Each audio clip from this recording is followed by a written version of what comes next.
Hi, Sasha. Hi, Abby. It's so nice. We needed a lot of time to find a compatible time in our schedules to meet, but before we were recording, we already felt like we've been talking for hours, and I'm I feel like excited I that know you. yeah, I'm so excited that you'll be able to give your perspective to the people watching these videos about what it was like when aphasia showed up in your life for real, and a little bit about your background, knowing that it wasn't a surprise to hear the word aphasia, but how you reacted and what that perspective has been like. Absolutely. So, as you know, my daughter had a massive stroke 3.5 years ago at only age 10.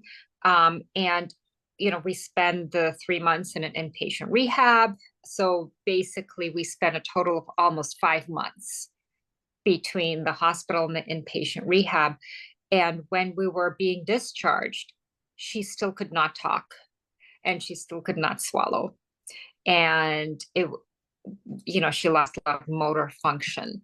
And so, we were discharged home with this discharge summary that said major global aphasia, can't do anything. However, she understood everything. She Really? understood everything. Yes. And At how did you know she understood everything and the medical team did not? so um so I'm an SLP, so I know the irony of the universe. Um and I did these little like tricks almost, I'm in her room and I'm like, oh, Marina, did you know it's like really crazy raining outside? And she would immediately turn and to look out the window. And I'm like, oh, I brought in some dolls or something. And I'm like, okay, which one is Elsa and which one is Anna from Frozen? And she always pointed to the right ones. And so I kind of asked her all these questions. Um, and then I brought in pictures like which one tells the time, and out of 5 pictures she would point at the clock.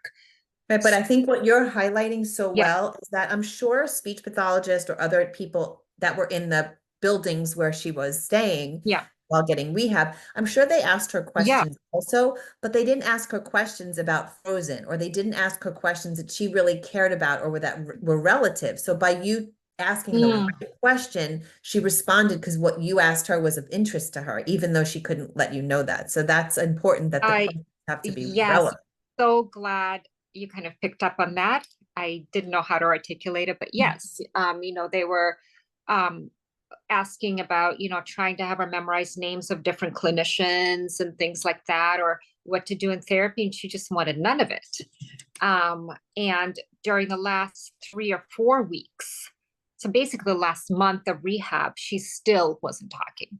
And they said, well, since it's all, you're going to be discharged soon, and it's 3 months after your stroke, you're still not talking at all, you need a communication device. And the last 3 weeks were really focused on her trying to learn how to use a communication device on an iPad. She wanted none of it. She did not want it. As her parents, we knew everything. Her facial expressions said it all. And she almost threw the iPad across the room, although she had no motor function. She did not want it. And yet, this was, the time, a lot of the time was spent on that, because the assumption was if she's still not talking, she's even being discharged home not talking, chances are she may not talk. Mm. Yes, Did you guys leave the hospital feeling hope or hopeless or a we combination? a combination. So there were a couple of physicians at the rehab, and one wonderful nurse, kind of older, with a lot more years of experience, right, with strokes and brain injuries. And they're the ones who said, we've seen it all, and neuroplasticity is real, and she will recover a lot. One of the doctors said, look at how much she understands. Again, why? Because he didn't see her in his clinical office. He came to our hospital room while we were reading books and listening to stories, and he just sat there and hung out with us. She said, look at how much she understands. Of course she's going to talk. Mhm. And that was huge for us. That gave us hope. And how did you respond to getting back home and thinking, all right, this isn't the end for us. We are going to give this child, this communicator, Mhm. lots more options. How did you go about setting up what then became her support team? So it wasn't easy. At first, we kind of had a revolving door of speech pathologists. Um, as a mom, I was in shock and I was grieving and I was a mess. But with over 2 decades of being an SLP, I truly believed in neuroplasticity. Mhm. And so I think we worked with a total of 5 or 6 speech pathologists that came and went. Um, a few of them refused to even see her. They said, send me her discharge summary and her MRI. And I was foolish to do so, but I did. And they took a look in the MRI. I mean, it was terrible. They took a look and they said, listen, we really feel we can't help you. We really feel that your priority should be on getting a communication device. Mhm. And again, so this brings us back to the life participation approach, the Mhm. person centered. Marina did not want that yet. And we could understand her. She wasn't going to school yet. All of Mhm. us at home could understand her Mhm. and her brother as well. So we didn't And want, how was she at that time? yeah, How did she make her choices? Or I don't know if it's that relevant to what we're focusing on, but I'm just curious. How were absolutely. you able to understand her? Her facial expression said it all. Again, Hmm. she could not talk for about a year. She physically could not turn her voice on. And at first she started mouthing and kind of whispering, and then she said the word no, typical of any tween. And I was like, yes. And then it was another 4 months until we heard her voice again, Wow. And which was was she getting speech therapy all throughout that time? yes. So we had speech therapists, some great ones, but kind of come and go.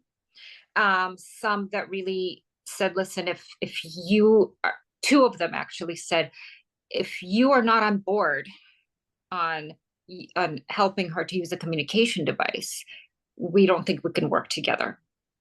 Hmm. So we kind of said bye-bye. And again, the communication devices, they're a lifesaver for some people, absolutely. And just because you use a communication device doesn't mean you're not working on talking. Right. But with us and with Marina being, her being so young, she wanted none of it. And we just wanted, her goals were the most important. Mhm. It's interesting you say that she doesn't want. I'm thinking now of technology or a Yeah, communication device, and I know we're getting off track, but for someone her age, technology could have been at the time like something cool, right? Or yeah, wow, she may have been fascinated by it, but yet you all recognize that it wasn't important to her and that wasn't her choice or her interest to use it at that time, at even though that it time. could have been another cool piece of technology. Yeah, and we tried it, the pictures on the iPad that talked. So it's Mhm. fun, cool technology, but she is again, it's a life participation approach. What are you going to use it for? She wasn't eating yet. She had a G tube. So it's not like she could pick her snacks. Mhm. She just Mhm. had therapies basically. And we put watch TV there. What do you think she pointed to all the time? So it's just so she Uh-huh. wanted none of it. So Uh, what would you tell the person listening mhm. about when and how to know if a speech pathologist is the right fit for the person with aphasia? So after a few false starts, Marina and I, we sat down and made a list of of the qualities that we want in a speech pathologist. Mhm. And I know she still couldn't talk, but how did we make a list? I gave her choices. Do you feel that they should, be funny? Yes. Do you think that they should kind of work on what they feel is important? No. Mhm. So we kind of through choices, through laughter, I'm her mom, like I know what she's thinking. So we came up with a list. Mhm. And I'll read you the list. Okay. Um, Number one on the list is be a nice person. And numbers two and three are listen to us, truly listen. Hmm. Listen to what and partner with us. So, don't speak in terms of collaboration, not compliance. Mm-hmm. Kind of be our partner, um, and be patient. Mm-hmm. Be a nice person, truly listen to us, partner with us, and be patient. And the most important one, I have the list here in bold. She wanted me to bold it. Adopt Marina's goals as the goals to address and treatment. Hmm. That's That's so it. profound. Yeah. That's And it. yeah, and did you find as the parent and as her voice at the time that if a therapist didn't have those qualities, it was hard for you to let them go or acknowledge that they weren't meeting those requirements? How did you let the speech pathologist know if they were meeting those qualities or let them know that, I You know, know. in hindsight, you know, this is the advice that I would give, right, to caregivers is look for these qualities from the get-go. I didn't know. I couldn't connect the dots right when we got home in those first 5 or 6 months. What I found was that with these speech therapists who did not meet these qualities, I felt that I could not be vulnerable with them, that I could not kind of show my weaknesses. Mhm. And I felt during those 4 or 5 months, I felt that I was convincing them of focusing on different things, that we spend a lot of time in family meetings Mhm. where we were trying to convince them, no, no, see, she really wants to talk and we think she can. And maybe can you work on this? Mhm. And in hindsight, you know, I in hindsight, now I know that, these characteristics kind of they're all in the life participation approach, right? They embody this life Yeah. participation approach. And you certainly had a little prior knowledge, if not a little, a lot, because of your background as a speech pathologist. So I think people listening to you knowing that the qualities that you gleaned and that your daughter agreed with are ones that you can have little experience in the speech pathology or aphasia world or lots of experience and know that if someone doesn't have characteristics that do feel right, Yes, it's okay to not it's proceed. absolutely okay. 100%.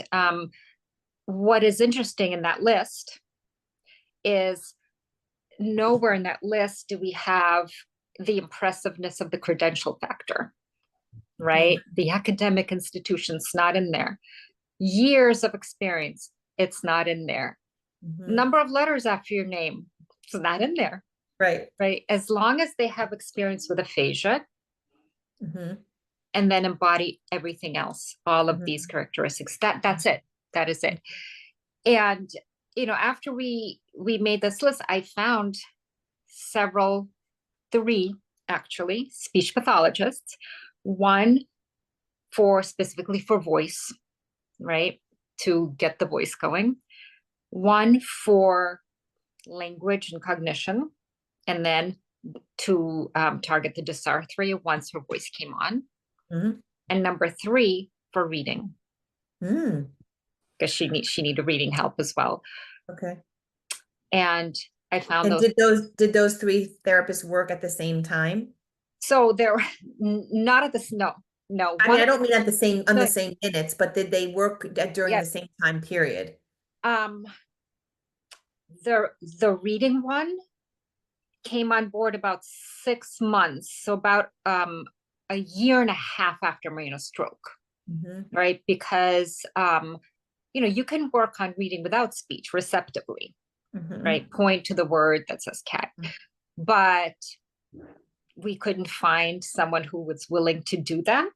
Yeah. So once Marina started talking, we found a wonderful speech pathologist who is a literacy expert How in did you, another so state. if someone said, God, how did she find these speech therapists? Does she live in an area where people advertise their services? How did you find these individuals? Word of mouth, a lot of word. it's really word of mouth. Okay. For example, like we belong to a really large, huge synagogue. And, everybody there knows us and what happened to us. Mhm. So I just put it on a listserv that went to like 3,000 people, really looking for somebody who has had expertise and voice, who really knows us. And, Mhm. the cantor's fiance is that person. So she came on board as the voice person, Uh-huh. and then through other colleagues, we found the other SLP who's been absolutely instrumental. So do any of them still work with Marina? All of them, all of them. It's been 3 years The now. relation. The relationship is absolutely wonderful. They're all coming to her bat mitzvah next month. Oh, Yeah. you just gave me the chills. Oh, I mean, Oh. she's talking all day long now. She's doing everything, and she's in school. Oh, that's the best message that Okay, anyone here who's listening can take away, that progress is possible with determination for with sure. determination. And so we just, and I know, financially it's not possible for everyone. We set up a GoFundMe, and because, these clinicians didn't take insurance, so we set up a GoFundMe, and we just had these three clinicians almost every day. Not anymore, but initially, Wow. like about 3 to 4 days a week. Wow. And we It's worked in. interesting, even though this is important too, like, even though you're a speech pathologist, you were Mhm. her mother first. Yes. Yes. We always joke like, hey, you have a live-in SLP, Right. but you can't. Totally. She You, was, as you said, she was a typical tween, and why would she listen to her mother with or without aphasia? exactly. Again, I carried over absolutely everything. Um, like especially I did swallowing with her. Just for the first 6 months, I just shoveled applesauce into her mouth and then scooped it out until she was like, "Oh, I just swallowed." But I carried over everything, and anyone can do that. Obviously, you don't have to be a clinician. Um, but it's interesting that at first, I went for the credentials and the high academia, Mhm. and then we made that list, Excellent. which Well, embodied that's the life perfect. education. That's a great way to come full circle. Thank you, Sasha, for explaining to me and to anyone that's listening that it's not necessarily about what comes after your name or the experience you've had to become better at something. It's your relatability, your compassion, the way that you can meet someone where they're at. Yes, And I hope people find what you've shared motivating, because it's I certainly and great for putting me to hear your story. putting the person with aphasia at the center of their treatment. Thank you. They're the expert. Thank Absolutely. you so much. Thank you. Thank you for having me.